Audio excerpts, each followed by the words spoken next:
Assalamu alaikum, чарбайгерлер. Ушул сен жөн жүрбөйт экенсиң дагы эмне белән баштадың десеңиздер, мынакей. Тоокторго, малга, уюга, койго өтө экономичный, пайдалуу, анан бат семирүүчү, жегенден бат сиңирет, бат семирет. Өтө пайдалуу, витаминдүү нерсе.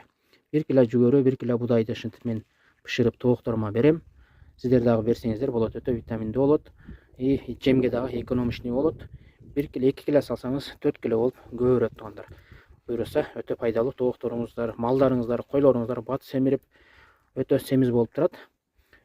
Ушинтип бериңиздер туугандар. Ушинтип бышырып, бир сыйра бышырып кайнатып берсеңиздер өтө пайдалуу болот. Эгер видео пайдалуу болгон видеого лайк басыңыздар. Ушул видеону чарбайгерлер менен тоок баккан ака-ука, мал сандыктары баккан ака-укалар менен бөлүшүп коюңуздар. Сиздер дагы ошентип бериңиздер, эринбеңиздер. Жемиңизге да эконом болот. Тоокторуңуз, малдарыңыз, койлоруңуз, уйларыңыз семиз бойдон буюрса кыштан чыгат. Ассаламу алейкум рахматуллахи ва баракатух.